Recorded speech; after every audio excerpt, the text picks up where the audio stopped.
Muy buenas tardes para todos. Un gusto tenerlos nuevamente en nuestras conferencias de nuestros ciclos de conferencias del año 2023. Para nosotros es un gusto tenerlos hoy en nuestra charla que se llama Uso de Tecnología 4.0 como apoyo en la biotecnología reproductiva. Recuerden que para nosotros como empresa es importante que compartamos un poco toda nuestra experiencia, nuestro desarrollo, innovación y la investigación que hacemos para el sector agropecuario. Recuerden que estamos siempre en redes sociales, síganos en Instagram, en Facebook, en Twitter. Importante, siempre compartimos contenido de alto valor técnico y científico para el sector agropecuario.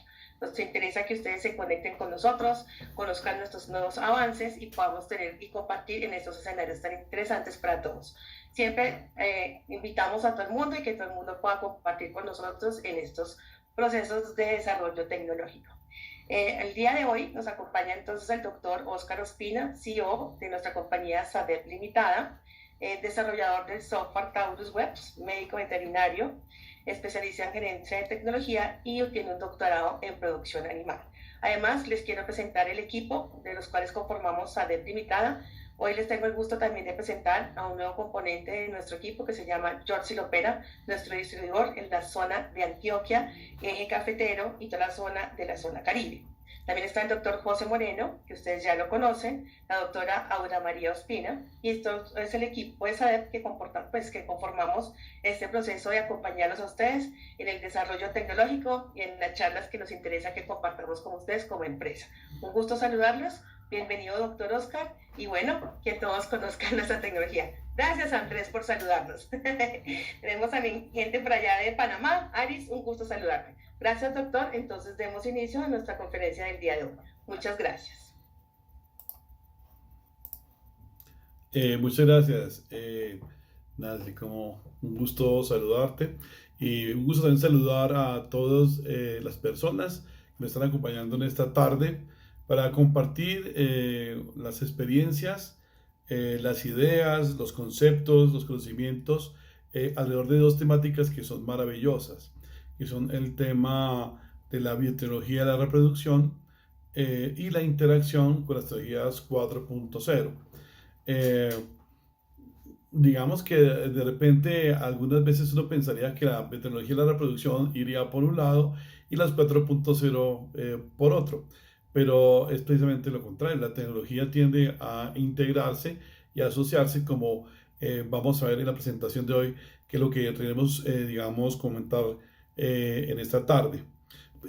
Vamos a presentar entonces un producto de trabajo que hemos tenido nosotros en investigaciones que hemos hecho en su momento con FEDEGAN, con ASOCEBU, FEDEGAN FNG, el proyecto de investigación que tuvimos con ellos, también investigaciones a nivel universitario, con la Universidad Agraria, la Universidad de Cundinamarca, la Universidad de Tolima, toda la investigación que tenemos adelantado durante Zamorano en Honduras. Hay una gran cantidad de elementos de investigación y también de experiencias ya de trabajo de campo en la consultoría. Como ustedes saben, nosotros en SADEP Limitada tenemos consultoría también directa en ganadería. Entonces, con las ganaderías que trabajan con nosotros, hemos logrado implementar y desarrollar precisamente esta amalgama entre biotecnologías de la reproducción y las 4.0 que queremos compartir en la tarde de hoy.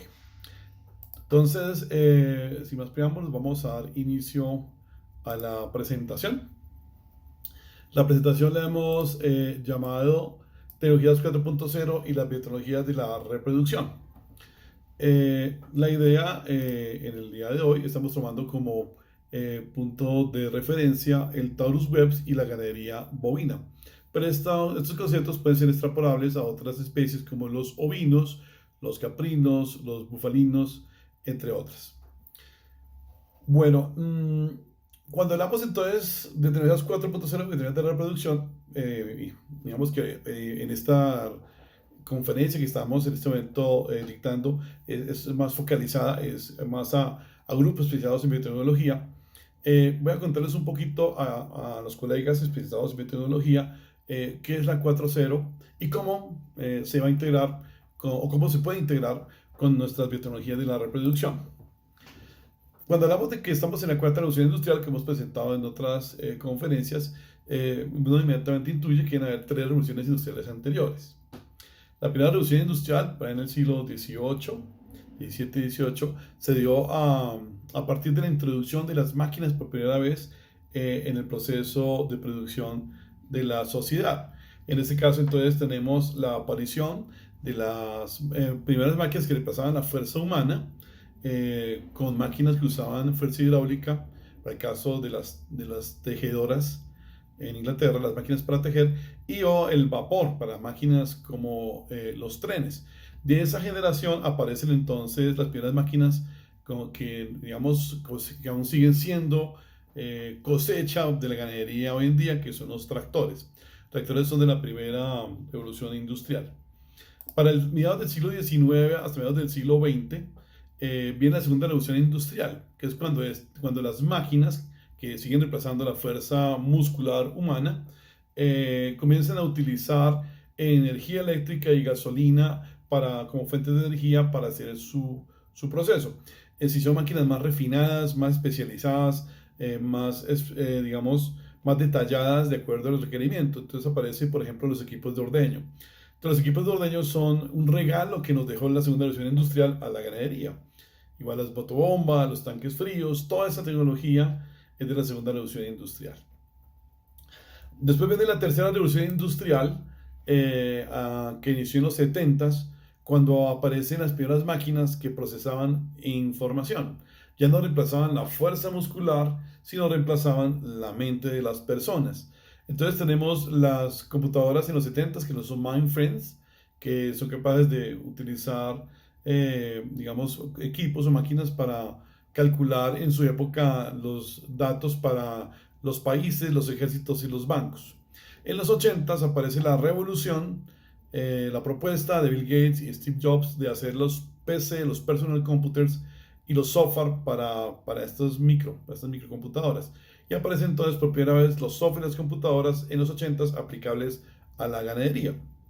En los 90s aparece en el escenario la Internet, y entonces ahora se pueden conectar las computadoras que en los 80s se habían desarrollado. Al llegar a la primera década del siglo XXI aparece lo que se llama el proceso de digitalización, en el cual todo lo que era análogo, mecánico o químico se convirtió en digital. Entonces las cámaras fotográficas que eran químicas se volvieron digitales. Las videocámaras que eran análogas ahora se convirtieron en digitales. Los termómetros se convirtieron ahora en digitales. Aparecen entonces los celulares de análogos a digitales.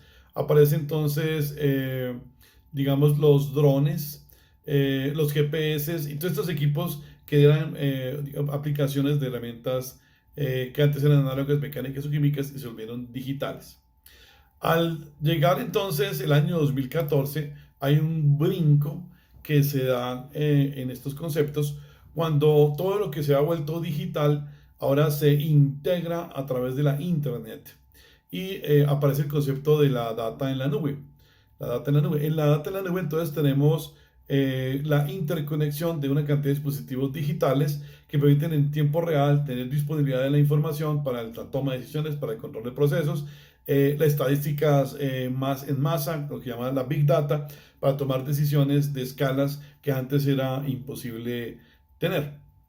Ahora, esta cuarta revolución industrial, que es el producto de la integración digital en la Internet, propone en la definición que se hace de ella en Alemania, un reto que no es solamente digitalizar lo que antes hacíamos de manera química, mecánica o análoga, sino es repensar los procesos de producción con herramientas digitales, que es la propuesta que nosotros estamos haciendo acá. Es la biotecnología, los embriones, fertilización in vitro, inseminación artificial, no es una cosa tan reciente, ya tiene 20, 30, 40, 50 años o más en caso de la inseminación artificial. Pero la pregunta es, ¿cómo vamos a usar la cuarta revolución industrial, en donde la cuarta revolución industrial nos pide repensar los procesos que antes hacíamos de manera, digamos, tradicional, utilizando ahora herramientas digitales? Entonces, nuestra invitación en esta presentación es el repensar los procesos que antes hacíamos de manera mecánica o análoga o química y hacerlos entonces usando herramientas digitales integradas en línea. En ese orden de ideas, entonces, tengo acá un vector de las biotecnologías de la reproducción. A la izquierda tengo el componente biotecnológico macho y a la derecha componentes biotecnológicos de hembra. Entonces tenemos que el componente macho, y siendo pues el rey de, digamos, en el mundo, tenemos la inseminación artificial, o la reina, ¿no? Que es femenino, la inseminación artificial, como una de las tecnologías de mayor uso en el mundo y de mayor impacto y efecto en el mejoramiento del ganado. Ahora, eso es componente macho. En la medida que vamos yendo hacia la derecha, van a entrar el componente hembra. Entonces aparece la inseminación artificial a tiempo fijo, la IATF, en donde no solamente tocamos el macho, sino ahora tocamos la hembra, sincronizándola para que sus ciclos coincidan en un momento exacto y de esa manera hacer la inseminación a tiempo fijo. Entonces ahí hay un componente macho-hembra como en equilibrio. Entonces nos permite usar pues, de una manera más eficiente la inseminación sin tener que estar pensando en la detección de celos de una manera tan fuerte como lo hacemos en inseminación artificial, digamos, de manera clásica. Después aparece ya la transferencia de embriones, en donde comienza a coger relevancia la genética del componente hembra. Entonces me interesa multiplicar una hembra en especial que tiene unas características genéticas que a mí me interesan, que tiene una adaptación, una producción, un trabajo genético previo, y me interesa esa hembra multiplicarla. Entonces aparece la transferencia de embriones clásica y después digamos, la fertilización in vitro, donde uno ya multiplica una hembra, digamos, cientos de veces potencialmente a través de esa técnica de fertilización in vitro. Otra técnica que vendría posterior sería la clonación, que bueno, digamos que ya no es en este momento todavía tan práctica, que de pronto en un futuro puede tener alguna mayor aplicabilidad, pero lo que se usa de manera, digamos, más comercial y masiva, pues son este proceso, estas técnicas biotecnológicas. Ahora, estas 4 técnicas biotecnológicas que usamos en la ganadería, ¿cómo pueden ser integradas, apoyadas o sinergizadas con tecnologías 4.0? Entonces vamos a explorar cómo la 4.0 se integra o se puede integrar dando algunos aportes que son fundamentales, que puede ser la diferencia entre un proceso exitoso o no en biotecnologías de la reproducción. Tenemos entonces un primer punto y es qué toro y qué madre utilizar al momento yo de hacer un proceso biotecnológico. O sea, ¿cómo selecciono el toro en la finca? ¿Porque está de moda? ¿Porque tengo semen del que fue gran campeón en la feria y entonces por eso lo voy a utilizar acá? ¿O porque me parece que es la vaca más bonita de la finca? ¿O me parece que es el toro más bonito que tenemos aquí en la finca? ¿O el de la feria era el toro mejor conformado y sacó cinta azul? Pues esas son técnicas pues ya un poco rudimentarias. Si uno va a ganaderías, digamos, avanzadas en el mundo, vas a Estados Unidos, vas a mismo Brasil, ya eso no se hace así, todo se hace con números. O sea, usted selecciona los toros, selecciona las hembras a utilizar con números, con los TPA, los TPI, los DEPS y con el análisis de heredabilidad. Entonces voy a avanzar en ese primer punto que nos parece importante. Entonces, hay una herramienta que nosotros tenemos en la 4.0, que es un modelo automatizado de análisis de heredabilidad de los toros en una población, que es muy importante herramienta de apoyo para la toma de decisiones sobre qué hembras utilizar y o qué toros utilizar en la población que estoy trabajando en esta finca. Voy a explicar en qué consiste este método. Resulta que nosotros tenemos, digamos, una población en la parte inferior que tiene un PTA, una habilidad predicha de transmisión de sus hijas, que está en nivel 0, hablemos de leche, está a nivel 0, que es como yo arranco en mi finca. Y tengo entonces que son todas las hijas del toro B. Pero también tengo el toro A en mi finca. Y las hijas del toro A tienen una media superior en su producción de leche, 1000 litros adelante. Entonces, si yo tengo estas 2 poblaciones de hembras en mi finca, pues yo debería utilizar como donadoras de ositos, muy seguramente las hembras pertenecientes a la campana de Gauss de las hijas del toro A como preferencia, porque genéticamente están más avanzadas que la campana de Gauss de las vacas del toro B. Así fenotípicamente se vean iguales o sea superior fenotípicamente hablando una vaca hija del toro B, genéticamente hablando, en términos de números y temas científicos, pues es superior la población de hijas del toro A. Entonces, pero ¿cómo hago yo para hacer en mi finca cuál es el toro que está generando mejor desempeño? Y de esa manera tomar una decisión. Y buscar después en catálogos con TPAs o con DEPs el semental que utilizaría sobre estas hembras.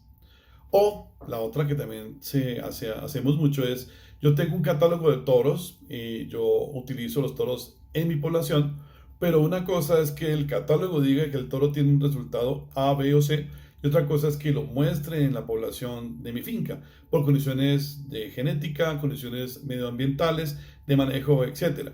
Entonces, en mis condiciones ambientales, ¿cómo les fue a los toros que según los TPAs o los PTAs estaban superiores en números, en catálogos? ¿Qué pasó en la población de mi finca?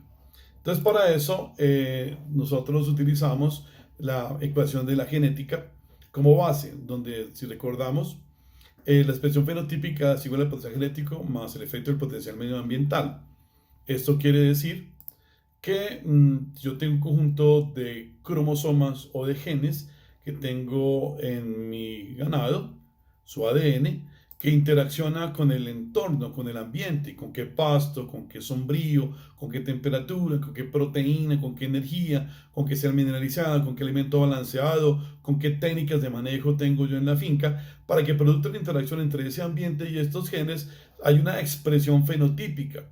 Ahora, la expresión fenotípica relevante para nosotros en ganado lechero es la producción de leche y en ganado de carne es la ganancia de peso. La morfología pues es interesante, se puede trabajar, pero no es la esencia del mejoramiento genético. Si uno habla de manera, digamos, profunda, el tema central es la producción de leche y la producción de carne, lo que se mide y se evalúa en esta parte genética.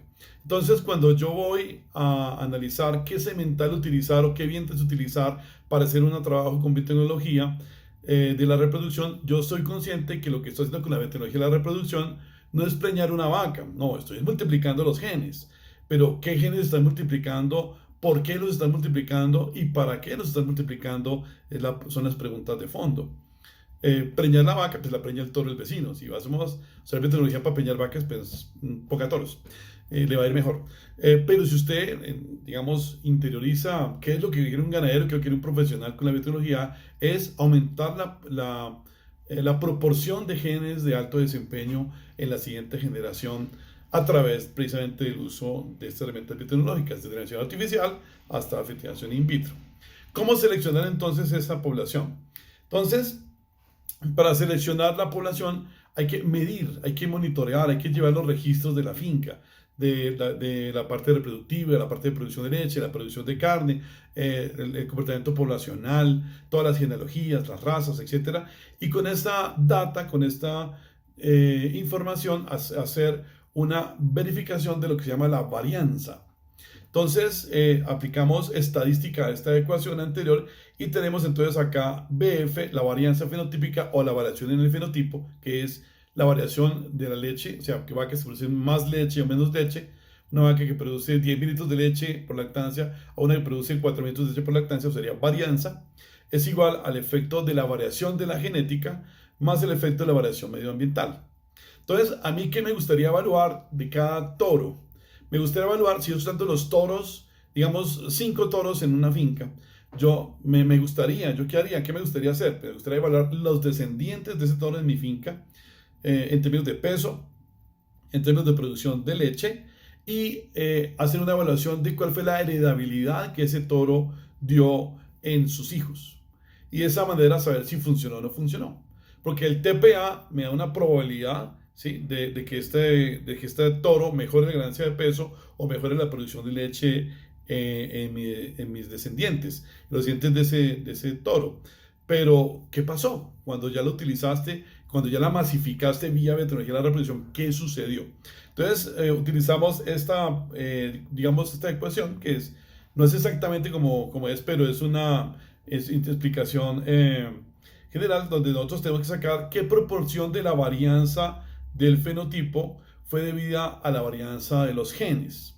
Entonces, nosotros en el sistema desarrollamos una especie de carrusel donde coges los 5 toros y los pones a competir al tiempo con sus descendientes. Entonces, por ejemplo, en este caso tengo 3 toros. Entonces, se coge toda la población y se le mide la heredabilidad.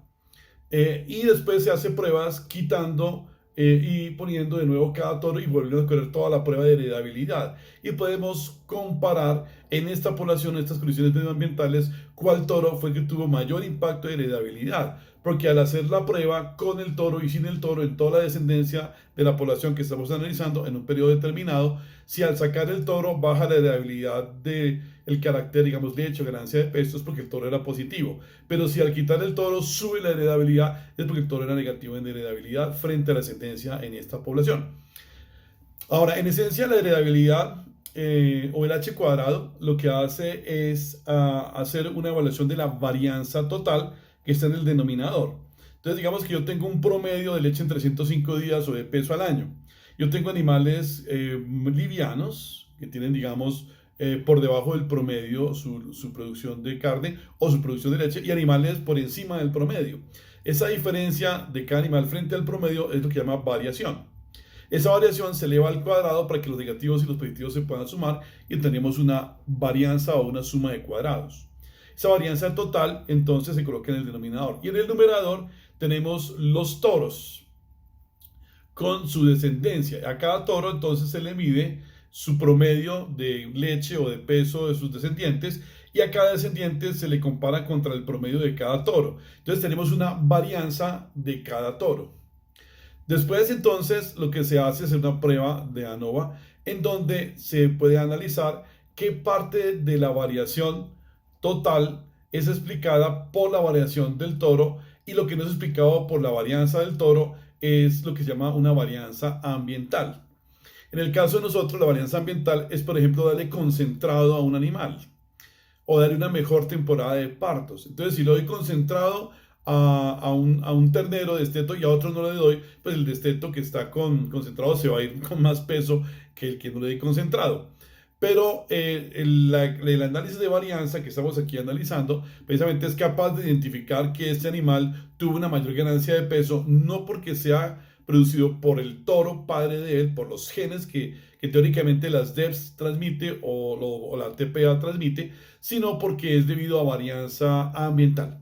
Entonces, esto, digamos, las ecuaciones son mucho más complejas, esto es mucho más profundo, pero en resumen lo que hace el modelo es separar la varianza genética de la varianza ambiental y para explicar qué proporción de la variación observada en la producción de leche o en la producción de carne fue generada por los genes y qué fue por el ambiente.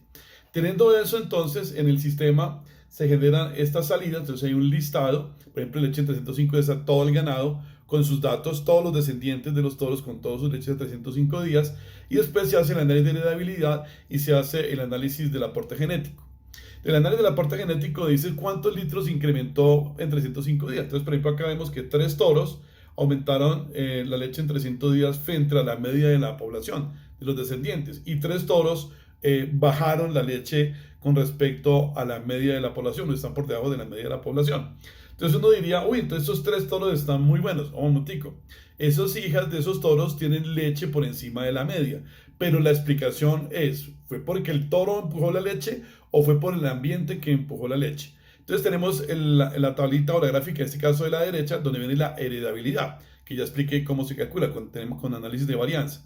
Y encontramos entonces que el toro 1 es positivo en heredabilidad y positivo en leche, o sea que es un toro bueno para mi finca, y sus descendientes serían muy buenas hembras prospecto para hacer un trabajo biotecnológico como donadora de ositos. El segundo toro es positivo en leche y es positiva en heredabilidad, o sea que esa población también tuvo un mejoramiento en sus genes en términos de producción de leche y tiene su origen de mejoramiento de la producción de leche fue genético. Pero por ejemplo, el quinto toro tiene las hijas más leche, pero la heredabilidad del toro es negativa. ¿Qué quiere esto decir? Que el incremento de leche observado en esas descendientes de ese toro no fue debido al toro, sino al ambiente. Esto es una maravilla, porque entonces usted puede entender de dónde salió la leche que están viendo usted en estas vacas o en estas novillas hijas de un toro. ¿Es debido a la genética del toro o es debido al ambiente? En este caso, como claramente se ve, el quinto toro, su mejoramiento en la leche que ven las crías, y uno dice, uy, es que las hijas del toro tal son muy buenas, coincidencialmente fueron muy buenas, pero no por los genes, sino por el ambiente que hizo que ellas tuvieran una mayor expresión en producción de leche. Entonces, para el caso de esta finca, de los seis toros que tengo acá, yo me quedaría con dos. Los dos primeros toros que tienen positivo en leche y positivo en heredabilidad. Si quisiera usar esos toros, por ejemplo, para seguir inseminando las hembras de mi finca y aumentar entonces la respuesta en producción de leche o ganancia de peso. Y o si quisiera utilizar donadoras de ovocitos, pues con seguridad me iría yo a las hijas de esos dos toros porque genéticamente son superiores en mis condiciones ambientales. ¿Ok? Lo que decía el TPA y los DEPs se materializó en estas dos toros y sus descendientes. Los otros toros también tenían TPAs, pero no ligaron por algún motivo, no lograron adaptarse a las condiciones ambientales, la proteína no les funcionó, la energía no funcionó, la temperatura no les dio, el manejo no casó o los genes no ligaron y pues no tuvieron el desempeño que hubiésemos deseado que tuvieran. Entonces los otros cuatro toros yo los dejaría a un lado, quedaría con estos dos y sus descendientes para hacer un proyecto o un proceso de mejoramiento genético pues muy, digamos, de precisión para tener avance en la población y un mejoramiento de la productividad de la misma.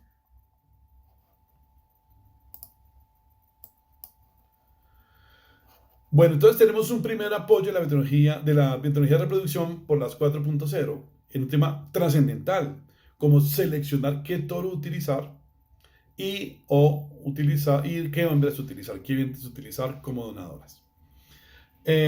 Bueno, ahora viene un segundo componente, que es cómo aseguro vientres fértiles. Cuando uno está trabajando en tecnologías de reproducción en las fincas y uno se mete a hacer embriones, a hacer IATFs, uno tiene muchos fiascos, ¿sí? Y uno lee la literatura brasilera y habla de 70% de fertilidad. Y el otro día yo tuve digamos, una conversación muy seria con él sobre sus indicadores y cómo los presenta y lo que nosotros tenemos aquí en Colombia, pues distan.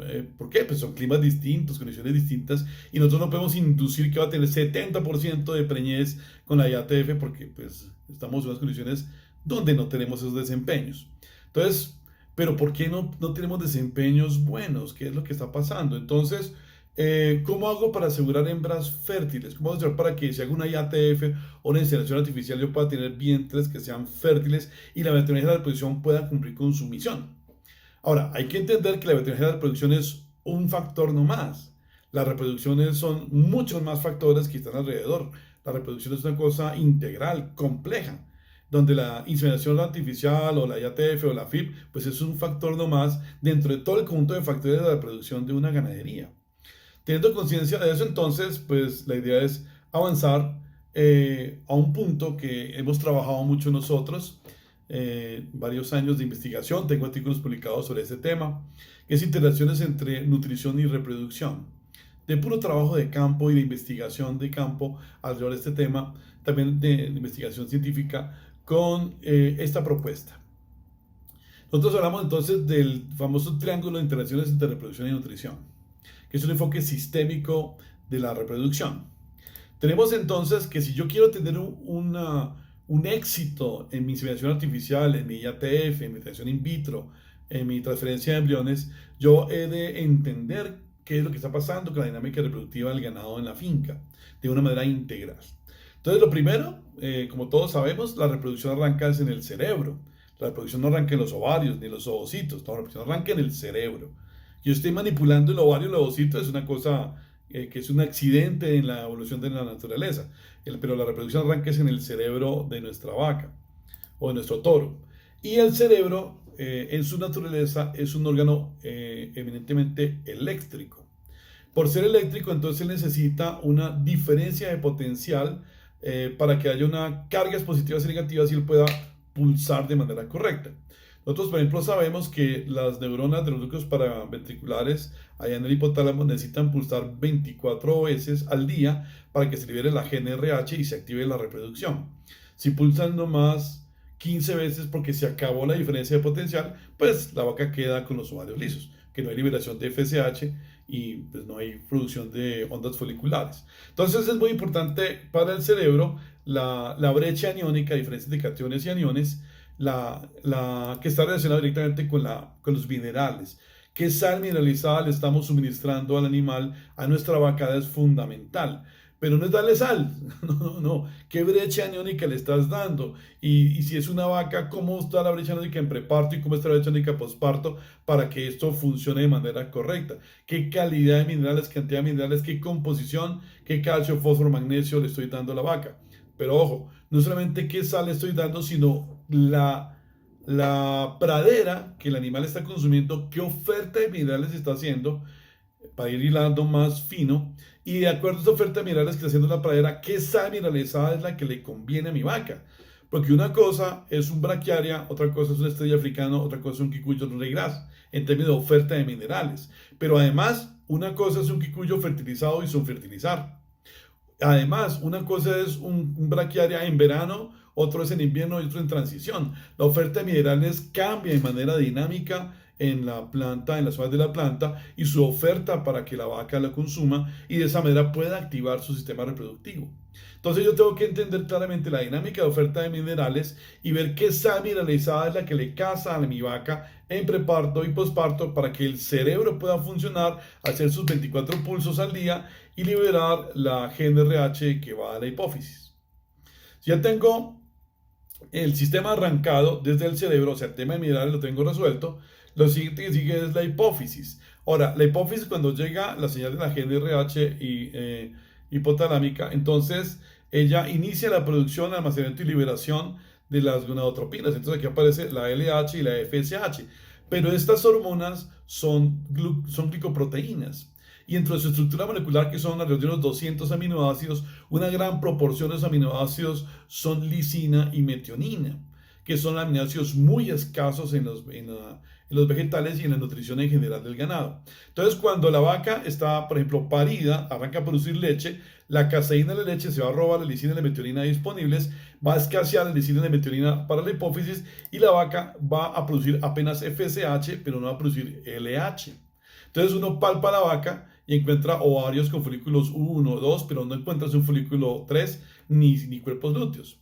Ahora, si el problema es en el cerebro, como ustedes saben, por minerales no hay GNRH, entonces palpo la vaca y tengo ovarios lisos. Entonces tengo, si es en el cerebro, problema, tengo varios lisos, si tengo abajo en la hipófisis, ustedes saben, tengo folículos 1, 2, pero no se resuelven por el problema de oferta de proteína. Entonces es muy importante, si voy a aplicar una IATF o una inseminación artificial o transferencia de embriones, etcétera, cómo está la oferta de minerales, primero, y segundo, la oferta de proteína verdadera, no concepto de proteína cruda. La proteína cruda es un concepto distinto de proteína verdadera. Si yo tengo un alto nivel de proteína verdadera, perfecto, vamos para adelante. Si tienes un alto nivel de proteína cruda, es probable que una fracción de un 20, 30, 40 o hasta 50% de esta proteína cruda, por de pronto mal manejo de fertilizaciones, etcétera, sea nitrógeno no proteico.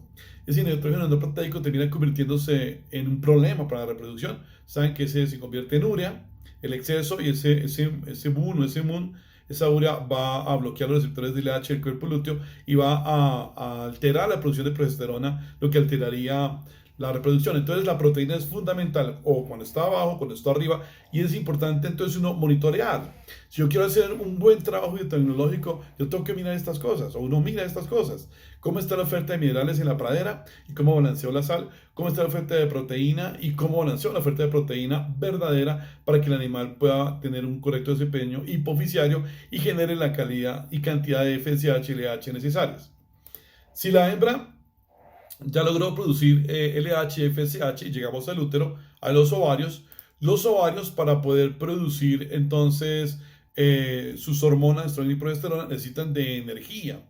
Y dentro de la energía, una molécula clave que es el colesterol, que el colesterol es una molécula que se deriva del ácido acético, eh, del rumen y que se sintetiza en el hígado. El 80% de colesterol es de origen hepático y ese se produce a partir del ácido acético que viene del rumen. Entonces es súper importante tener claro cuál es el nivel de energía que tiene la dieta, el nivel de fibra que tiene la dieta, si quiero tener un colesterol en cantidades suficientes. O si no, pues no va a haber estrógeno y progesterona y va a tener una trabazón en mi sistema reproductivo y se va al traste mi inseminación artificial, se va al traste mi ATF, mi transferencia de embriones, todo se me va a ir, se me va a enredar el funcionamiento de todo esto. Entonces, si tengo un correcto suministro de energía, entonces voy a tener la posibilidad de tener estrógeno y progesterona que van al cerebro, hacen el segundo ciclo de Generachi y comienza a girar el ciclo estral cada 21 días y tengo cuerpos lúteos, tengo ovulaciones y tengo la posibilidad de preñar una hembra por inseminación artificial normal o por IATF o si ya tengo fertilización in vitro, transferencia de embriones, pues lo mismo, asegurar que la receptora tenga su sistema reproductivo funcionando bien. Entre menos se toque el aparato reproductivo de la hembra, mejor va a funcionar el sistema. Entre más natural sea el proceso en esta parte, las células y su sistema de autoorganización, mejor va a funcionar el tema. Si uno comienza a intervenir con muchas cosas, bueno, se pueden presentar complicaciones en el desempeño del proceso de la biotecnología.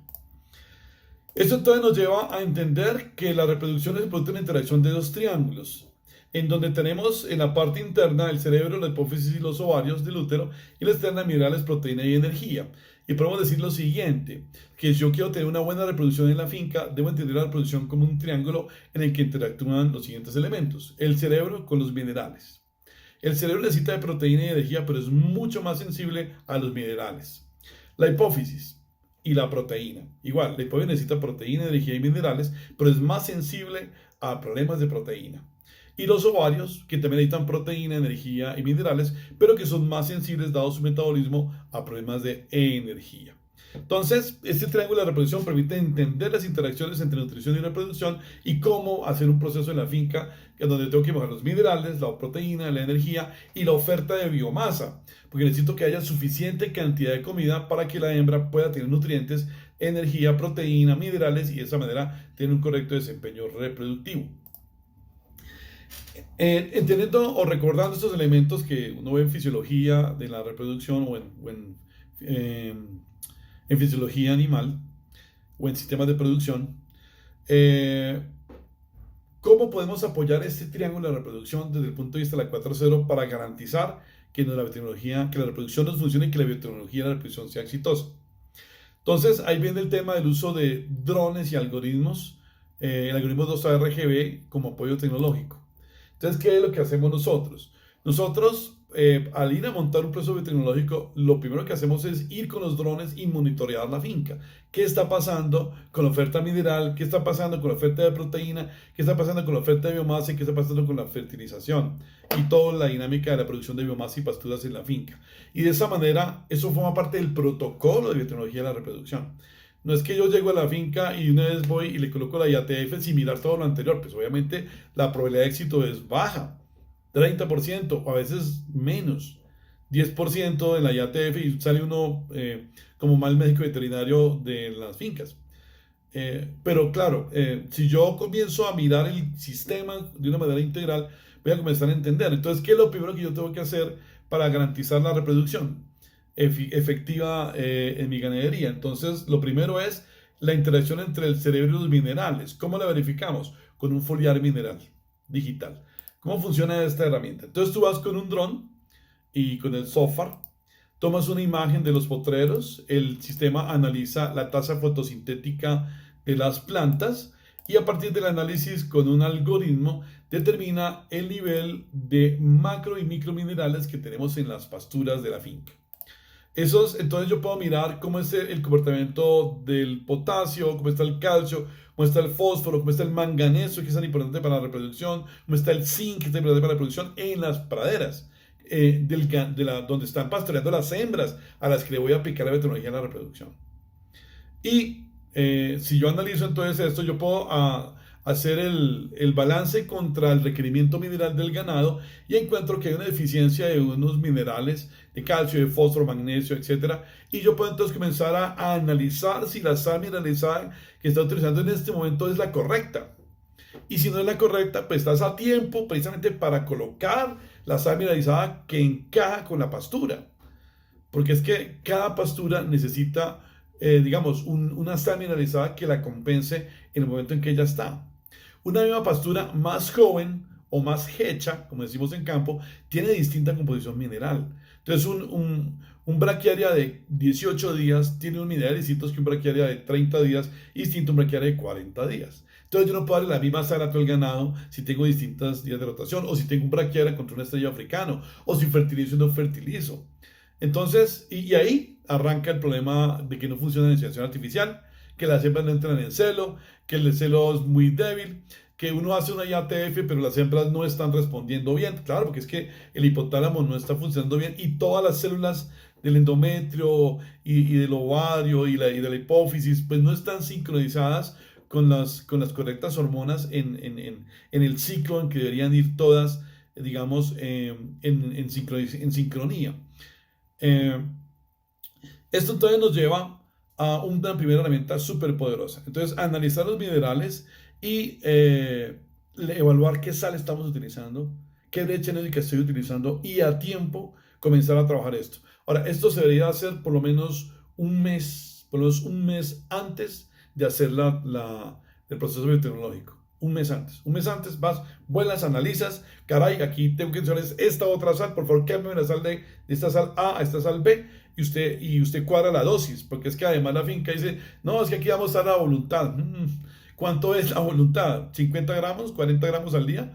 Usted hace el análisis, no, hay que darle 150 gramos de sal al día y es una sal con este nivel de calcio, nivel de fósforo, nivel de magnesio, y eso me garantiza que el cerebro funcione de manera adecuada para el desempeño reproductivo del ganado.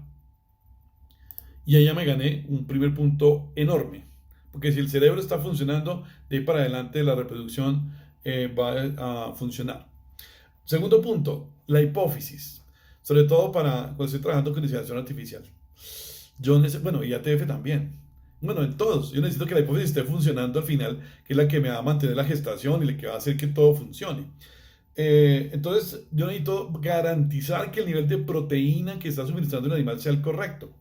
Entonces, ¿qué hay que hacer? Pues ir a la finca un mes antes también, hacer un bromatológico digital. Entonces, vamos con nuestro dron, tomamos una imagen de la pradera un mes antes y hacemos un análisis de la composición nutricional de las praderas, proteína, fibras y energía. Como ustedes saben, que ya esto lo hemos explicado en muchas conferencias, estos algoritmos tienen 93% de precisión, son muy exactos en la medida que uses el dron que necesitamos calibrado. Si el dron está calibrado con las explicaciones que nosotros damos, eso da muy bien. Y te es una fabulosa herramienta para entender la finca y tomar decisiones. Teniendo entonces esta imagen, yo puedo procesarle si tengo tanto por ciento de proteína, y con esa proteína yo puedo hacer un análisis de acuerdo al peso de la vaca, la producción de leche, la ganancia de peso, etcétera, cómo está la proteína versus el requerimiento del animal. Por ejemplo, en este caso, la proteína me alcanza, después de analizar el peso de la vaca, el potencial genético, la grasa, la proteína de la leche, el consumo de materia seca, la oferta, los requerimientos de mantenimiento según NRC, requerimientos per litro de leche según NRC, etcétera. Esta me daría para producir 14 litros de leche por energía y 24 por proteína. Y eso, ok, tengo un exceso de proteína y déficit de energía. Entonces yo podría entrar y suministrar un concentrado a la vaca para balancearle su dieta y tener las mejores condiciones posibles de oferta de forraje en proteína y energía, y el balance de energía y proteína para que funcione. Por ejemplo, en este caso me preocupa el exceso de proteína. Ustedes saben, como colegas, que 5 litros de diferencia entre proteína y energía es el máximo que el animal tolera sin que genere problemas reproductivos. En este caso tengo una distancia de 10 litros de leche entre proteína y energía, muy seguramente va a tener líos reproductivos debido al exceso de nitrógeno que el organismo va a tratar de eliminar como urea, alterando, digamos, nuestro desempeño reproductivo. Entonces yo puedo analizar esto, ok, entonces démosle energía y balanceémosle la proteína, o al contrario, cuando está en un pasto en clima caliente, un braquiaria, un colusuana, etcétera, a uno se le cuelga la proteína, que es la proteína por debajo. Entonces hay que démosle una fuente proteica de aminoácidos de alta calidad, un núcleo proteico, no sé, un tipo soya pro 40, etcétera, donde usted le ponga lisina y metionina en forma, y eso active la hipófisis y generes un muy buen desempeño reproductivo de la hembra. Ahora, esta información que usted procesa en algoritmos de minerales o de proteína, energía y fibra, el bromatológico, usted lo puede almacenar en la computadora, lo sincroniza a internet y lo queda disponible para que el dueño de la finca, el administrador de la finca, el gerente de la finca esté enterado de qué está pasando con todos estos elementos y tengas información estadística e ir revisando e ir haciendo mejoramiento y evolucionando sobre cómo manejar las estrategias de nutrición, en este caso proteica o mineral en el ganado y tener un buen desempeño reproductivo. También energética. El otro componente es la energía. La energía, además del bromatológico, depende de dos temas fundamentales, que es la biomasa y la fertilización de las praderas. La biomasa es el famoso aforo. Si yo pongo las vacas a una IATF y resulta que no hay pasto, pues no hice nada. O hago una transferencia de embrión a fertilización in vitro, preño a la hembra con todo ese esfuerzo, con todo ese costo, y va y pare en una época donde no hay comida. Si el ternero nace o la cría nace en una época donde hay escasez de comida, pues te va a funcionar mal esa cría y después van a decir que no funcionó la genética que transfirió. Entonces le echan la culpa a la biotecnología y no a la falta de comida que tuvo la madre o la cría al momento de nacer por la fecha en que parió la mamá. Pues en este caso es fundamental medir la oferta forrajera. De nosotros, por ejemplo, en este caso, con nuestra tecnología somos capaces de medir, dado el gradiente de energía entre la punta y la base de las plantas, cuántos joules de diferencia hay. Con unas ecuaciones calculamos eso, cuánta biomasa equivale y podemos saber exactamente cuánto pasto hay por metro cuadrado en una finca. Entonces, con base en esa información, entonces uno puede calcular la dispersión de la oferta forrajera en un potrero y también el cálculo de la capacidad de carga de la finca. Entonces, yo tengo que voy a hacer un plan para una IATF o estoy haciendo fertilización in vitro y tengo unas receptoras y yo tengo una inseminación artificial y tengo 50 vacas y la capacidad de carga está en 44, pues, ojo, ahí hay problemas. Esos 6 animales de más me van a generar problemas reproductivos porque va a haber menos biomasa disponible, por tanto menor oferta de minerales, proteína y energía para el triángulo de la reproducción y su dinámica. Entonces es fundamental saber exactamente qué oferta forrajera estoy dando. Entonces igualmente, un mes antes de hacer mi trabajo biotecnológico en el lote de ganado que voy a trabajar, además de medir bromatológico, proteína, energía y fibra, medir minerales para saber cómo está la oferta mineral, cuál es la sal mineralizada, voy a mirar la oferta de forraje y asegurar que el ganado tiene la comida adecuada en términos de cantidad.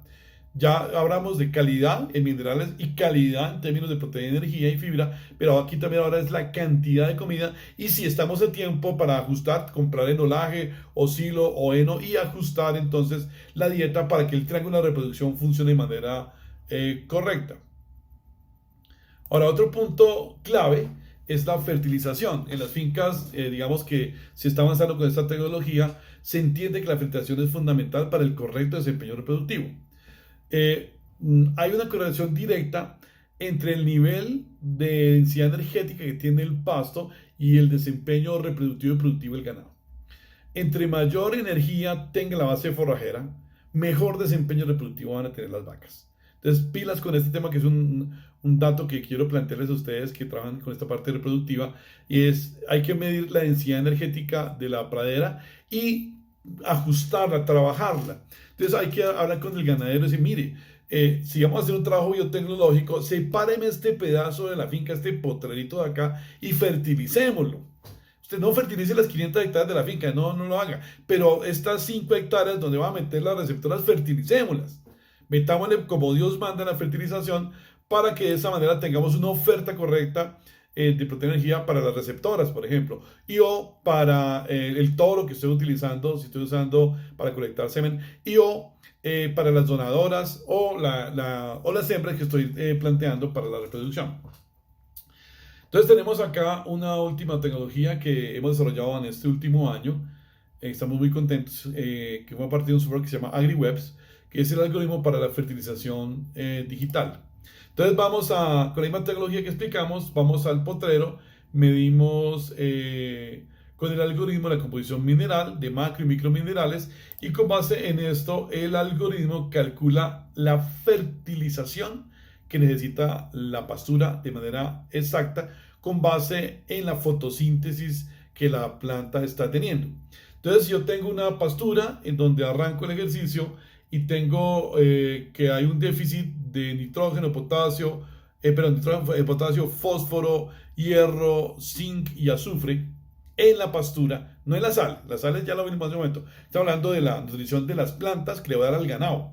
Entonces yo podría balancear eso con un triple 15, cloruro de potasio, urea, sulfato ferroso y azufre, y miren que quedó todo balanceado en ceros. Los otros son los que ya están en la planta, que pues no hay nada que hacer, están ahí presentes.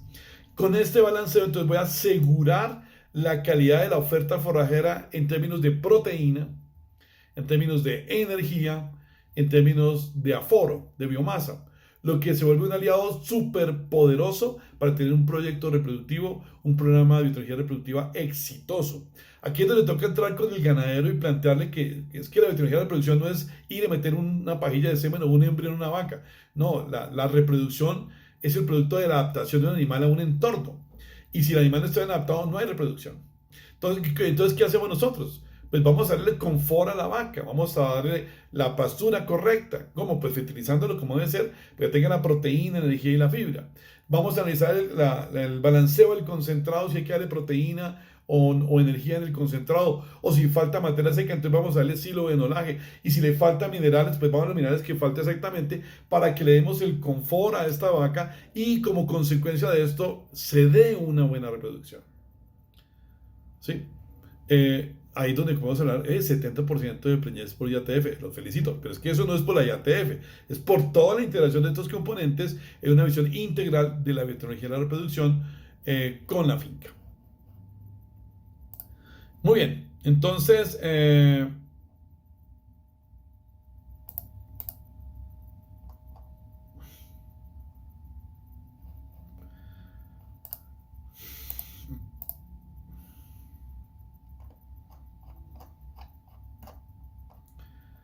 ya hemos visto la primera parte, que es qué toro y qué madre utilizar. Segundo, cómo aseguro vientres fértiles. Y vamos al tercer componente de la tecnologías 4C los pueden apoyar, es la detección del celo de las hembras. Entonces, para eso, nosotros hemos hecho una alianza, hemos trabajado muy bien con la gente de Celotor, en donde el Celotor es muy exitoso cuando tienes montado un esquema integral. Si él forma parte de un sistema de información donde tenemos todo engranado, es muy exitoso. En las fincas que nosotros hemos utilizado el Celotor ha sido una herramienta de gran apoyo para detectar los celos. Entonces, ustedes conocen cómo funciona Celotor, ¿no? Tengo un chip en las hembras, le coloco al recelador un lector de microchip. Entonces, cuando tengo un proceso de inseminación artificial, entonces yo suelto los receladores, ellos buscan las hembras en células, montan y transmiten el chip de la vaca al servidor, y el servidor sale información al celular del inseminador para que esté pendiente qué vaca inseminar, con qué trono inseminar, a qué horas inseminarla de manera exacta, y la data queda guardada en la base de datos del sistema, en donde yo puedo generar listados de seguimiento y control de campo de la frecuencia de celos, repeticiones de celos, fuerza de los celos, y puedo hacer análisis de la dinámica de los celos, a qué horas están dando, temperaturas altas, bajas. Puedo hacer análisis de tasa de preñez, dinámica, digamos, de la tasa de preñez de las novillas, tasa de preñez de las vacas, tasa de preñez poblacional, y de esa manera poder saber qué está sucediendo con mi proyecto biotecnológico controlando los celos. Ahora, si tengo una IATF, el Celotor también funciona muy bien, porque digamos que en condiciones normales de cada 100 hembras que hago IATF, de repente 30 o 40 preñan y 60 repiten. Entonces, pues tener el recelador funcionando le pesca a los 21 días todas las hembras que están entrando en celo de manera, digamos, muy exacta, lo que permite tomar decisiones con los animales rápidamente, ganar tiempo y aplicar otra inseminación artificial y tener un buen desempeño con el ganado. Entonces tenemos tres apoyos. Primero, qué toro y qué madre utilizar, el tema genético, mejoramiento genético. Segundo, asegurar vientres fértiles con el triángulo de interacciones, nutrición y reproducción, con el tema de minerales, proteína, energía, biomasa, fertilización, etc. Y tercero, apoyo de detección de celos con herramientas electrónicas. Tenemos un cuarto componente que es el monitoreo, que el monitoreo, el concepto de monitoreo aquí en Colombia es antiguo, tiene desde los 90, tenemos 30 años, pero todavía la mayoría de fincas no llevan monitoreo o seguimiento de la biotecnología de la reproducción. Entonces, ¿la idea cuál es? Pues uno tiene que monitorear, tiene que llevar información. Si uno lleva información, las probabilidades de éxito de la biotecnología en la reproducción disminuyen. Parte fundamental de un programa de biotecnología exitoso es llevar información. Yo recuerdo mucho con André Dayan de Vitrogen, cuando vino de Brasil hace unos 20 años, casi en el 2003, hablamos muchísimo sobre este tema y la importancia para que la fertilización in vitro fuera exitosa, el que llevásemos una información muy ordenada en las fincas y en el laboratorio también, para que todo fluya de manera controlada, de manera efectiva, de manera eficiente y que la tecnología funcione. Entonces, lo primero que se monitorea es el monitoreo sanitario. ¿Cómo está la vacuna de IBR? ¿Cómo está la diarrea viral bovina? ¿Cómo está la leptospira? Y cómo está toda esa parte sanitaria de las vacas es fundamental. Y tiene claro que las cepas que estamos utilizando tienen su protocolo de vacunación, o los toros, su protocolo de vacunación, acorde con el médico veterinario ha establecido en su plan sanitario enfocado a la biotecnología de la reproducción. Segundo, llevar los datos del semen, entonces el termo de semen, el inventario de semen, cuántas pajillas tengo, cuánto valen, cuánto estoy utilizando, a qué toro utilicé, a qué hembra se lo apliqué y qué pasó, preñó, no preñó, se palpó, no se palpó, saber exactamente qué pasó con cada toro y después hacer el seguimiento a las hijas del toro para mirar heredabilidad y saber qué fue lo que genéticamente produjo ese toro que con tanta expectativa lo pusimos en la finca a funcionar con IA o con IATF. Transferencia de embriones, entonces, ok, lo que ya hablamos, después de seleccionar la hembra donadora, pues ahora tengo mis receptoras y tengo que hacer un seguimiento, un monitoreo a todo el proceso de la transferencia de embriones. ¿Qué pasó con la receptora? ¿Qué pasó con la donadora? ¿Qué pasó con la cría?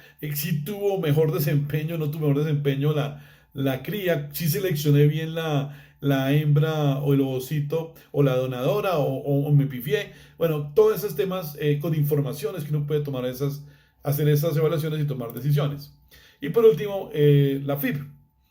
Como comenté, yo trabajé con André Dayan hace unos años atrás, dentro del proceso de desarrollo de la automatización de la FIB en campo. Entonces tenemos todo el tema, entonces cómo salió la fertilización in vitro, cómo salió la OPU, cómo quedaban los embriones, los expandidos, en fin, los G1, G2, etcétera.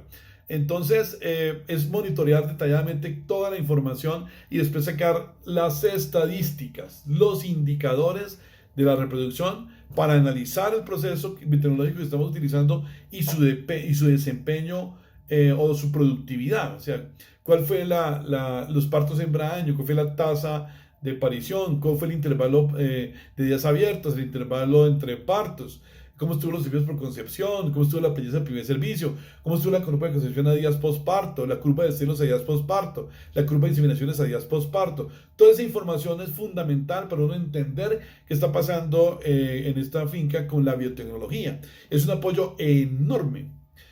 O si no, uno sabe qué pasó y se perdió el esfuerzo, bien sea porque fue exitoso o no fue exitoso. Si fue exitoso, pues ver qué fue lo que hicimos bien, y si no fue exitoso, pues ver qué fue lo que nos falló para en ambos momentos, en ambas situaciones, tomar decisiones para las siguientes aplicaciones tecnológicas que hagamos en la finca. Por último, ¿cómo asegurar crías con alto desempeño después de aplicar la biotecnología? Porque uno aplica la biotecnología en una finca es buscando crías de mayor desempeño. Entonces yo ya hice la selección por heredabilidad, usé TPAs, usé los DEPs, hice todo el trabajo de minerales, proteína, energía, hice todo el trabajo de seguimiento, el trabajo sanitario, hice todo el trabajo de los celos, hice todo el trabajo muy bien. Y cuando nace la cría, nace en diciembre con una temperatura de 35 grados, sin comida, con calor, con humedad relativa altísima y el animal entra en estrés calórico y no funciona. Entonces, con toda la expectativa de millones de pesos de IATF, se concreta en un animalito que nace y pues le va espantoso. Entonces, ¿cómo así? ¿Qué fue lo que pasó? Entonces le echa la culpa a la biotecnología o a la genética. Resulta que no aseguramos un alto desempeño de las crías. Entonces, aquí viene un trabajo de investigación bueno, tres trabajos de investigación, tres fases que lo debemos desarrollar con FEDEGAN y FNG. En esa época trabajé con el doctor Ricardo Camacho, con Ariel Jiménez, que trabaja en nuestro CEU, donde hicimos un análisis de fincas en los llanos orientales, Magdalena Medio y Costa Caribe, alrededor de un concepto que se llama la planeación de partos o partos estacionales, que ha venido cogiendo fuerza. En este momento, el 90% de los clientes que nosotros tenemos en consultoría tienen partos estacionales. Ya no tienen partos continuos, sino partos estacionales con un mejoramiento en el desempeño reproductivo y sobre todo un mejoramiento en el desempeño de la biotecnología, como ahorita vamos a plantear la idea. Entonces, partos estacionales. Entonces, nosotros sabemos que estamos en cambio climático, cada vez tenemos más calor, calentamiento global, y nos lleva a que en las épocas de lluvia caiga muchísima más agua y en las épocas secas caliente muchísimo, muchísimo más de lo que pasaba tradicionalmente. Entonces, el punto crítico es cuando tenemos mucho calor. Resulta que en las épocas, por ejemplo, diciembre, enero, febrero, marzo, y julio, agosto, que tenemos los veranos en Colombia, en la zona andina, en los llanos orientales, pues va de diciembre a marzo, abril también ese verano tan intenso. Tenemos que en esos periodos tenemos una alta temperatura y una alta humedad relativa, que se combina en un índice que se llama índice de temperatura-humedad o índice ITH. Este ITH, cuando está por encima de 74 puntos, genera un S positivo, estrés calórico positivo. Ese estrés calórico positivo genera una compensación neuroendocrina de la vaca para contrarrestarlo, en la cual disminuye la producción de la hormona del crecimiento y la TSH, bajando entonces la T3 y la T4.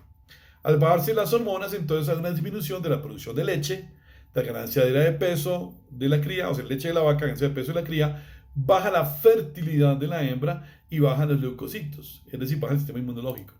Todo esto se deprime y genera una situación terrible si tengo un estrés calórico positivo. Entonces, ¿qué hay que hacer? Pues hay que medir.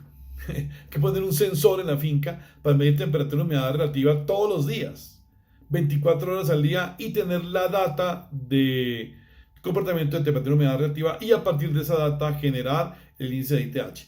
Nosotros tenemos desarrollado estos sensores que son inalámbricos, transmiten la información vía GSM, automáticamente llegan a la computadora, o puedes usar más sencillos, puedes comprar una pequeña estación meteorológica, tener en la finca, tener la data, bajar en Excel y después subir al Taurus vía Excel. Cualquiera de las dos se puede hacer, o el inalámbrico, o usted compra uno y le baja vía Excel los datos y los sube al software, al Taurus Webs. Entonces, ¿qué tenemos cuando tenemos esa información? Yo puedo sacar este dato, por ejemplo, es el año 2016, en febrero de 2016, tenemos la curva de temperatura de una ganadería. Entonces, eso es en clima caliente, en clima medio, perdón, en clima medio. Entonces tenemos en la madrugada, estamos en 17 grados centígrados, sale el sol a las 7 de la mañana y sube la temperatura, y a las 2 de la tarde estamos a 34 grados centígrados, hasta las 2, 3 de la tarde, y a las 3 de la tarde comienza a bajar la temperatura, hasta de nuevo llegar a los 20 grados centígrados después de las 9 de la noche. O sea, la temperatura en el día tiene forma de curva. Ahora, ese es el promedio de un mes, no, esto no es un día, es el promedio de un mes de datos de control de temperatura, de dinámica, de termodinámica. Ahora, la humedad relativa es inversa de la temperatura. Entonces, la humedad relativa arranca en 91-92%, está muy alta, y al salir el sol desciende hasta, digamos aquí en este caso, un 35%. Para después, en la tarde, cuando baja la temperatura, comenzar a subir otra vez hasta el 80-86% de humedad relativa. Ahora, el tema crítico no es la temperatura ni la humedad solas, es la combinación de los dos en el índice ITH. Entonces hay un algoritmo que nosotros desarrollamos especialmente para nuestro trópico ecuatorial, que calcula este índice de ITH y genera lo siguiente. Acá tenemos el índice de ITH, está en la madrugada en 62, 61 puntos. Cuando sale el sol sube a 66, 70, 74, al mediodía llegó a 80.5 el índice ITH, y la tarde vuelve y cae y termina en 67 puntos. ¿Pero esto qué quiere decir? Desde el punto de vista ya fisiológico. Resulta que si tengo 70 o menos de ITH, la vaca no tiene estrés calórico, estaría perfecta. Lo que sucede en la noche, ¿sí? En la noche, en la madrugada y en la noche. Ahora,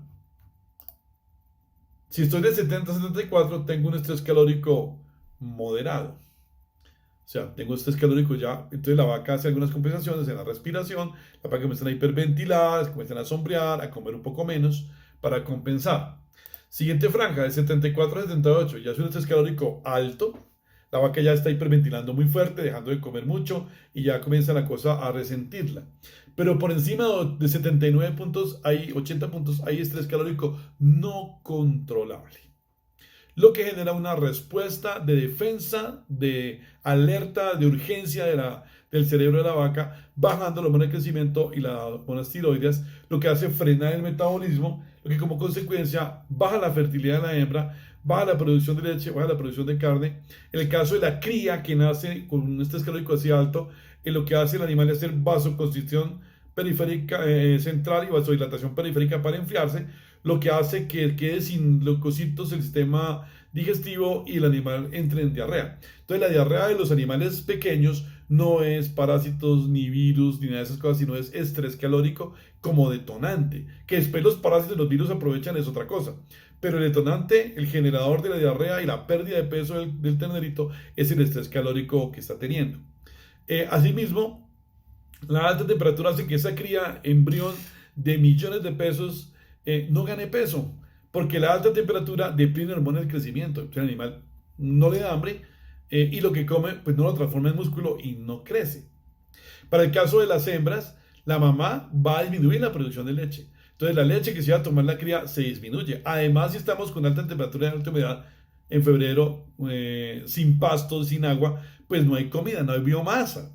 Entonces, si no hay biomasa, la mamá va a disminuir la producción de leche. Entonces, la leche que se va a tomar la cría se disminuye. Además, si estamos con alta temperatura y alta humedad en febrero, sin pasto, sin agua, pues no hay comida, no hay biomasa. Entonces, si no hay biomasa, no hay proteína, no hay energía, no hay minerales y no hay cómo producir leche. Entonces, tengo una cría que además de leche, entonces tengo una cría que además de que tiene alta temperatura, que está ella con estrés calórico, la mamá también tiene estrés calórico y no le produce leche y no le da suficiente nutrición a la cría, lo que se convierte en un problema tremendo para ese embrión que termina siendo un desastre de embrión.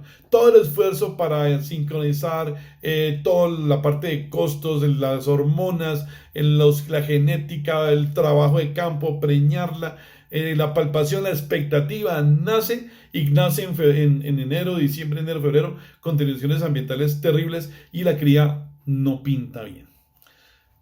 De repente, en otras que de otras temporadas, si sean tan genéticamente superiores, se ven más bonitas. Y entonces viene, oye, ¿qué pasó? Pues el tema es ambiental.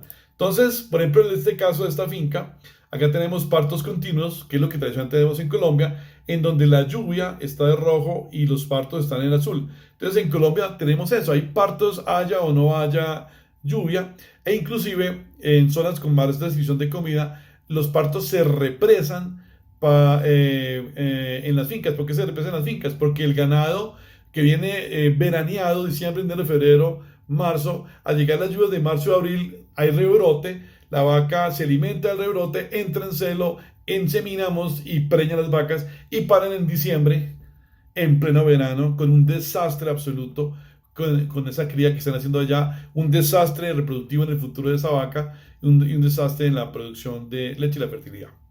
Entonces, ¿qué se hace? Pues hay que sincronizar los partos, ¿sí? Con las temporadas de menor ITH y de mejores condiciones ambientales. Entonces, yo no tengo partos todos los meses, sino partos solamente en ciertas temporadas. Esto ha llevado, en los estudios que hemos hecho, a que la natalidad en los llanos orientales, por ejemplo, hubiese subido en fincas del 50-53%, alrededor de un 60, 65, 70% hemos logrado llegar. Un incremento de 15, 20 puntos en natalidad se logra estacionalizando, lo que favorece también enormemente la biotecnología. Pero uno de los puntos que también tiene los partos estacionales en favor de la biotecnología y la reproducción es que usted tiene, digamos, servicios de las hembras de manera estacional. Si yo quiero tener mi finca estacionalizada, por ejemplo aquí en el Magdalena Medio o aquí en la zona andina, uno entra a hacer servicios de las hembras en junio, julio y agosto. Entonces cuando llegas el 1 de junio a la finca, tienes 100 hembras todas vacías, lo que es un paraíso para la biotecnología, porque yo puedo transferir todo esto a las hembras y inmediatamente producir. Y si no preña, entonces, bueno, hago la IATF, o tengo 100 hembras para hacer IATF de un solo golpe. No, no hoy 5, mañana 6, dentro de 8 días No, no, tengo todas paridas, vacías, listas para entrar a hacer mi proceso biotecnológico. Ahora, yo puedo coger en orden, entonces hago un mes antes lo que planteamos, el trabajo con los drones, miramos proteína, energía, minerales, biomasa, cómo está la parte sanitaria, y hacemos todo un plan biotecnológico al tener la finca estacionalizada. Después se hace todo el trabajo estacionalizado, después se palpe, se confirma todo estacionalizado, después pare todo al mismo tiempo en una temporada donde aseguramos menor ITH y oferta de comida y proteína. Por ejemplo, los partos vienen siendo marzo, abril, mayo, junio. Marzo, abril, mayo o abril, mayo, junio. Dependiendo de la finca, cada finca tiene sus propios meses. Y septiembre, octubre y noviembre.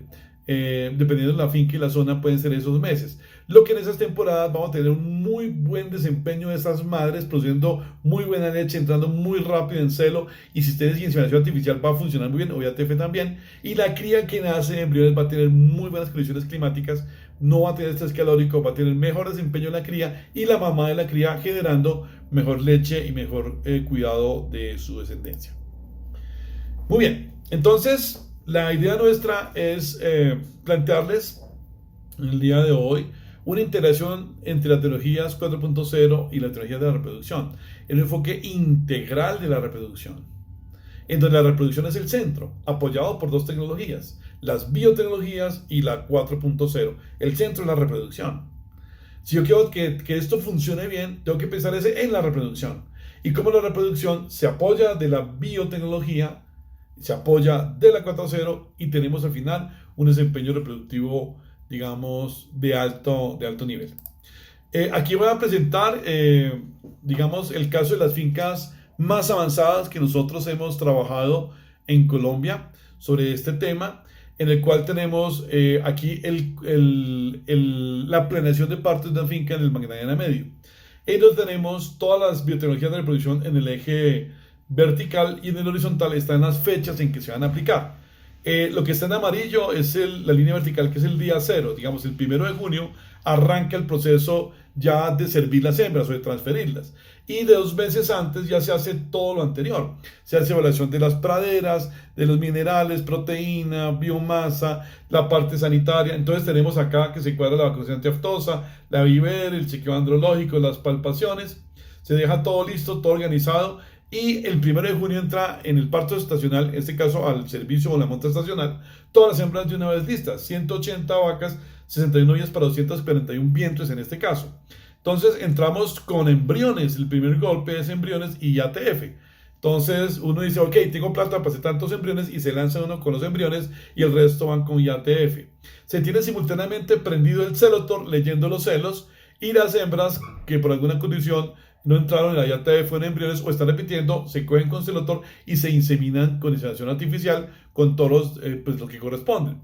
Después se hace el chequeo reproductivo, se evalúa y se vuelve a hacer una segunda IATF para garantizar que vamos a tener la mayor genética posible, y se sigue civilizando con celotor que está entrando en celo y se sigue haciendo inseminación artificial con celotor y con detección visual, y después en el último mes se meten los toros. Entonces mire la combinación que es tan chévere. Se usan embriones, se usa IATF, se usa inseminación artificial, y le metimos toda la genética posible al ganado. Y lo que no preñó con biotecnología, toro. Y pues garantizamos que si hay algún componente biotecnológico que estaba generando un problema de fertilidad en una hembra, pero lo corregimos con el toro. El toro tiene andrológico, tiene todas sus vacunas, va a estar muy bien nutrido, está muy bien organizado, y las hembras que faltaban por preñar las coge el toro. Y las hembras que no quedan preñadas, venga para acá, porque es una hembra que es candidata a descarte o a tratamiento o a descarte en la finca para el siguiente ciclo estacional. Entonces uno dice, esta hembra se va de la finca porque ya definitivamente no sirvió, o sí, hagamos un tratamiento con el médico. Entonces viene el veterinario, hace su ajuste y se autoriza a la hembra, entra al siguiente ciclo estacional y arranca el mismo ciclo, y pues aspiramos que en la primera intención con la primera IATF o transferencia de embriones del siguiente ciclo, que será cada 6 meses en la finca. Eso genera entonces partos igual a los 9 meses. Entonces tenemos intervalo de servicios o de monta, intervalo de partos, servicios, partos, así cada 3 meses va rodando una finca, lo que también genera unos temas importantes de organización administrativa en la biotecnología, pero también para la finca, una sola temporada de servicios, usted tiene una temporada de palpación, temporada de parto, una temporada de estetes o de producción de leche, también que uno cuadra los dos ciclos para que las vacas queden sincronizadas en la curva de lactancia y la finca tenga una muy buena administración de todos sus procesos. Nosotros hemos montado alrededor de unas 30 fincas ya en partos estacionales y los ganaderos que se han subido no se imaginan cómo hacían antes las cosas. Si yo, ¿por qué no había estacionalizado? No entiendo. Si la lógica es que la finca estuviera estacionalizada desde el principio. Puedo aprovechar las metodologías de la producción al máximo. Puedo aprovechar el clima al máximo. La adaptación y la resiliencia al cambio climático la estoy haciendo inmediatamente. Tengo la oferta ambiental, la oferta de comida, de pasturas, todo sincronizado en mi finca y tenemos entonces éxito en el desempeño reproductivo. Entonces las fincas más avanzadas que hemos trabajado nosotros usan estos esquemas de partos estacionales donde combinan toda la tecnología anterior, ¿no? Con ITH se define el periodo exacto de mejores condiciones ambientales, se programan los partos para esas temporadas, montas en tal temporada. Como están estacionalizados, se monta entonces toda la preparación, se mide el triángulo de reproducción, cómo están los minerales, proteína, energía, biomasa, fertilización de las praderas y arranca todo organizado. Llega el periodo de servicio y está todo en orden. Las hembras entonces se sirven con embriones, con filiación in vitro, con embriones OFIT, o se hace IATF y se hace a tiempo fijo y se remata con toro. Se usa una combinación de todas las tecnologías y las herramientas que tiene el ganadero para asegurar su reproducción. Con estas estrategias hemos logrado unos muy buenos desempeños reproductivos en las fincas, en donde, como dije hace un momento y repito, los ganaderos después dicen, oye, yo no sé cómo hacía antes, yo iba a hacer un trabajo de embriones y no tenía hembras disponibles, iba a hacer una IATF, eran 5 animales porque no tenía más, porque no estaba estacionalizado. Y no había visto yo todos los demás elementos, como estamos planteando acá, para tener un desempeño reproductivo adecuado. Y hay una maravillosa sinergia entre biotecnología de la reproducción y entre las biotecnologías, entre las tecnologías 4.0 y la reproducción, que yo quiero que esa idea quede clara. Tenemos la biotecnología, las tecnologías 4.0 y la reproducción como objetivo de una manera integral de abordaje desde la gestión, desde la medicina veterinaria, desde digamos, de la gerencia de la ganadería también, para tener un sistema ganadero exitoso, competitivo, resiliente con respecto al cambio climático y próspero en su desarrollo genético. Bueno, muy bien, eso es lo que tenemos para comentarles en el día de hoy. Queremos entonces, queda entonces disponible si se tienen, digamos, algunas preguntas o inquietudes con respecto a este tema. Bueno, muchas gracias. Tiene la palabra la doctora Nasli. Muchísimas gracias, doctor Oscar. Hoy es interesantísimo, increíble. Hemos tenido 105 personas conectadas desde el Facebook y desde tanto con nosotros, y que con eso nosotros seguimos motivados a seguir haciendo este tipo de conferencias, de charlas, compartiendo todo lo que hacemos con la investigación, con el desarrollo, de todo lo que se hace en la parte de la tecnología 4.0 para el sector agropecuario. Vamos a continuar con la doctora Aura María Ospina, que va a leer una serie de preguntas que ya nos han llegado por muchas partes y poder entonces abordarlo y poderlas contestar con el doctor Oscar. Muchas gracias. Aura María, por favor, continúa. Muchas gracias, doctora Nasli y doctor Oscar, muchas gracias por tan nutrida conferencia, realmente muy importante, y pues estamos agradecidos por nuestros seguidores que nos están viendo desde el Facebook Live y desde el Zoom. Estoy aquí lista, pendiente para leer todas sus dudas e inquietudes concernientes a la conferencia. Iniciamos con Néstor Raúl Torres y tiene la siguiente pregunta. En partos estacionales, ¿cómo se vería afectada la producción de leche? Por ende, ¿existirían épocas de baja producción de leche? Esa es la pregunta. Excelente pregunta, muchas gracias. Lo primero que yo podría plantear es que en los países industrializados o súper especializados en leche, siempre hay partos estacionales. Por ejemplo, en Nueva Zelanda, todo el país está estacionalizado. Y eso lo hacen precisamente para aumentar la producción de leche del país. El caso de nosotros aquí en Colombia, hemos tenido maravillosas experiencias de estacionalización de las lecherías, en donde lo que se hace es que uno tiene 2 ciclos de partos. Entonces tienes un ciclo de partos en marzo, abril, mayo, y otro septiembre, octubre y noviembre. en los dos mejores momentos de parición de las vacas para leche. Entonces las vacas paren en esos 3 meses y pican su lactancia entre abril, mayo y junio. En julio y agosto, que es verano en Colombia, veranillo de San Juan, y se calienta y baja la oferta de comida, entonces las vacas ya pasaron el pico de lactancia y entran entonces un momento en donde van en fase con el clima. Bajan un poquito, pero es que todas las fincas bajan en julio y agosto porque tenemos un clima que tiene menos oferta de comida y mayor temperatura. Y después, en septiembre, octubre y noviembre, arranca el siguiente pico de partos y empuja usted con el siguiente ciclo de partos que están entrando lluvias y pega una trepada tremenda a la leche de la finca,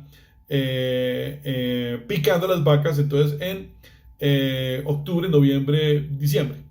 Cuando ya llega enero y febrero, las vacas pasan el pico de lactancia y están bajando su producción de leche. Hay vacas que están secas, pero coincide con el bajón de la leche de todo el mundo digamos, de enero y febrero, asociado a la alta temperatura y a la escasez de comida. Entonces, lo que hace el sistema estacional es justo, digamos, lo contrario a bajar la leche. Lo que hace es subir la producción de leche porque se encajan las curvas de lactancia con los periodos de mejor oferta de comida y tenemos un incremento de la producción de leche. Nosotros hemos visto incrementos de la producción de leche de un 20 a un 30% entre las fincas antes y después de estar estacionalizadas, justo por lo que acabo de explicar. No es lo mismo que una vaca tenga su pico de partos en enero y febrero, ¿sí? Cuando no hay comida, ¿sí? Una finca con pico de partos en enero y febrero, pues es un desastre, que las vacas no tienen comida, no hay agua, hay estrés calórico, uno buscando heno, enolaje, silo, heladas, es un desastre universal y una vaca queriendo picar a 50 litros, pues no llega nunca, se cae. Mientras que si la vaca para en abril, pues tienes oferta de forraje, oferta de temperatura, oferta de lluvia y las vacas tienen unos picos, ahí sí de 50 a 60 litros sin problema, al entrar en fase con el clima. Entonces, al final la media de la leche sube. Hay una onda de subida y bajada de la leche, pero es la que está precisamente asociada con la estación de nosotros. En el verano se le baja la leche a todo el mundo. En diciembre, enero y febrero se le baja la leche a todo el mundo.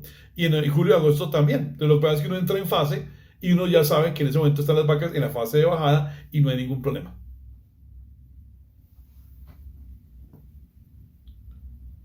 Listo, todo. Muchas gracias. Aparte de preguntas, también hay comentarios. El señor Leonardo Velázquez dice: muy buena calidad de información, un entusiasmo por la gestión de la información para aumentar la producción, maravillosa herramienta, Taurus Webs, me sorprende. Por aquí, otra, de José Miguel Chiribo. Su comentario dice: excelente charla, muchas gracias por todo lo ofrecido, muy buena tecnología. Una pregunta del doctor Álvaro Paolini: ¿cómo se usa el detector de celos, doctor? El detector de celos es una tecnología desarrollada aquí en Colombia por Celotor. Usted usa una alianza con ellos y lo que hace Celotor es que uno va a las hembras y les coloca un microchip en el sacro subcutáneo. A un macho recelador o a una hembra androgenizada le colocas un arnés con un lector de microchip en el pecho. Entonces, cuando la hembra entra en celo, pues el macho la monta. Y al momento de montarla, el lector de chip pasa por el sacro y lee el chip. Al leer el chip, se activa un celular que transmite el número del chip a la internet. Al estar en la internet, automáticamente se graba la vaca en celo en la base de datos del software de Taurus Webs y le llega un mensaje al inseminador, al celular del inseminador, al WhatsApp del inseminador, en donde le dice qué vaca entró en celo, qué toro la detectó, qué recelador la detectó y con qué hay que inseminarla y a qué horas. Lo que se conforma una herramienta maravillosa como apoyo para la detección de celos, para la inseminación artificial y para la IATF. Nuestra experiencia ha sido muy positiva con estas dos tecnologías. Ahora, nosotros lo que vemos es lo que, digamos, hemos trabajado y la fortaleza de la Celotrasco se integra con un sistema de información que puede tener todo en orden y tiene la historia, la trazabilidad y se conecta mejorando la detección de celos de la finca de manera importante. Digamos que uno en una finca en condiciones normales tiene una detección de celos de un 45%, 30%, 40%. Cuando te montas a Celotor, tu detección de celos puede subir al 60%, 65 o al 70%. Obvio, 100% nadie detecta. Pero te puedes ganar 20-25% de mayor detección de celos, lo que significa muchísimos beneficios para el productor y la reproducción de su ganado. Qué buena respuesta, muchas gracias. Eusebio Reconco pregunta, ¿cuál es la proteína verdadera en la que expuso dentro del triángulo de interacciones reproducción-nutrición? Esa es la pregunta. Excelente pregunta, muchas gracias. Resulta que nosotros cuando hacemos un análisis bromatológico tradicional, no los modernos, sino los tradicionales, a uno le saca un indicador de proteína que se llama proteína cruda. La proteína cruda no es la proteína verdadera de la pastura. Para obtener la proteína verdadera de la pastura tiene que usar el algoritmo de nosotros, el 2ARGB, que está incorporado en el Taurus Webs, donde él hace el análisis y separa lo que es el nitrógeno no proteico de la proteína verdadera y te dice exactamente qué proteína verdadera tiene la pastura. Digamos que en condiciones normales, si yo tengo una pastura de un 25% de proteína, es muy posible que 7 puntos de esos sean nitrógeno no proteico y apenas 18 sean proteína verdadera. Si lo explico en términos de Cornell, el fraccionamiento de las proteínas de Cornell nos dice que una proteína, digamos con el método tradicional de proteína cruda, estará compuesto por la fracción A, B1, B2, B3 y la fracción C. La fracción A corresponde al nitrógeno no proteico, que es en gran medida nitratos. La fracción B1 es proteína verdadera, son aminoácidos y proteínas verdaderas, pero solubles, degradables. La fracción la B1, la B2 son proteínas levemente ligadas a la fila detergente neutro.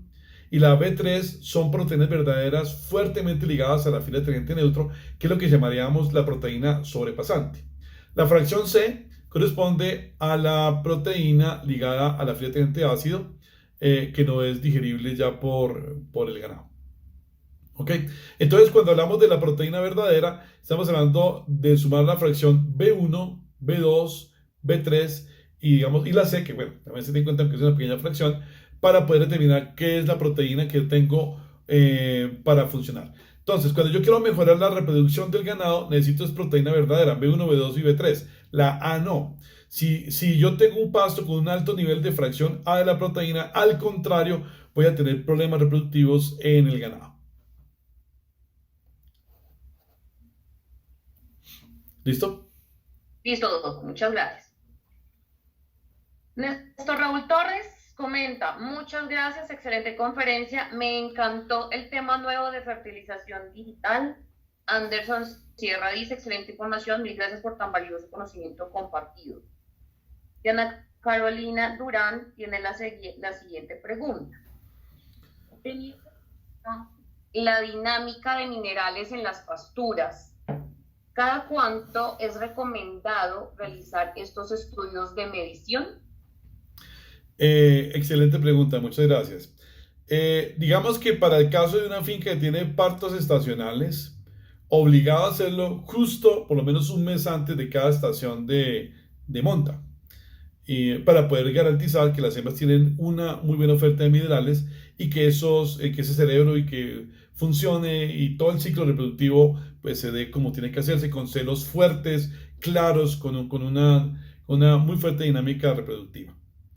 Es lo que nosotros recomendaríamos. Si tienes partos todos los meses, pues entonces y servicios todos los meses, pues tendrías que todos los meses estar monitoreando y revisando.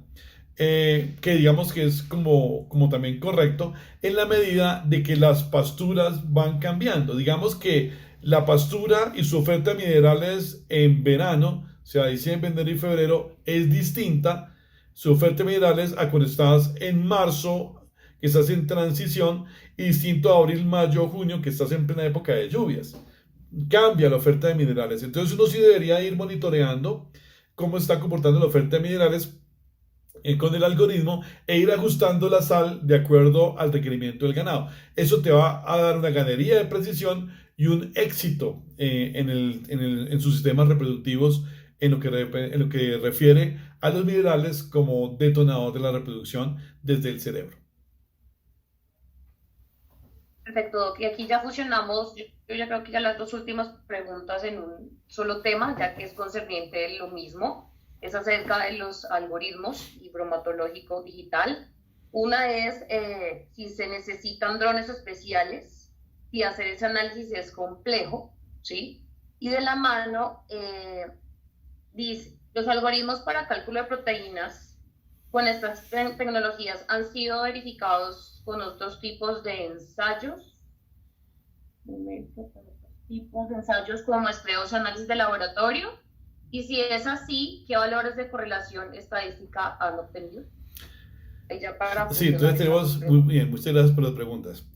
Sí, con respecto a la última, sí, sí, nosotros hemos hecho todas las validaciones en compañía de la Universidad Agraria, Universidad de Tolima, Universidad de Cundinamarca, también con Zamorano en Honduras, con artículos pues, publicados, tesis publicadas, etcétera, en donde hemos encontrado contrastado contra el laboratorio de referencia de Grosavia Tibaitatá, que tiene las pruebas calibradas, ¿no? Tú no puedes hacer la evaluación de calibración contra un laboratorio pues, local que no está calibrado, ¿ok? No, el laboratorio de referencia de Colombia es Grosavia Tibaitatá. Contra ese entonces hemos hecho las calibraciones y nos está dando 93% de correlación en promedio todas estas tecnologías, lo que nos deja muy contentos, dado que ya es una precisión que estadísticamente no da diferencias significativas en los resultados generados por el algoritmo versus los laboratorios químicos. Lo segundo, ¿qué complejidad tiene y cómo funciona? Entonces, uno de los puntos claves de tecnologías 4.0 es la simplificación y el abaratamiento, lo mismo que el concepto de tiempo real. Entonces, para el uso de los drones, nosotros usamos drones de marca DJI con cámaras HD normales. Es decir, no se usan ni cámaras infrarrojas ni cámaras multiespectrales costosísimas, no se usan. Se usa la cámara normal HD que tiene su celular. Su celular también tiene cámara HD. El televisor es RGB. La pantalla del computador suyo también es RGB. Entonces digamos que la cámara del dron es una cámara HD RGB normal, en un dron que puede estar costando unos 500, 600 dólares, un DJI, un Mavic Mini 1, un Mavic Mini 2 funcionan maravillosos para este tipo de trabajos. Entonces, primero son drones muy baratos, segundo usamos cámaras de RGB HD de luz visible, que son muy baratas, que llevan en esos drones, y la funcionalidad es muy simple.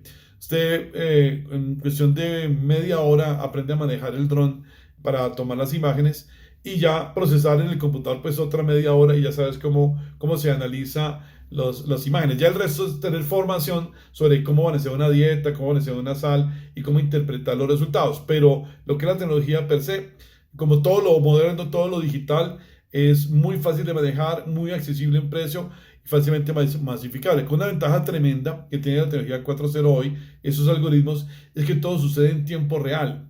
Si usted toma una muestra de una pastura y la manda al laboratorio para sacar minerales, para sacar hematológico, puede estar tardando de 15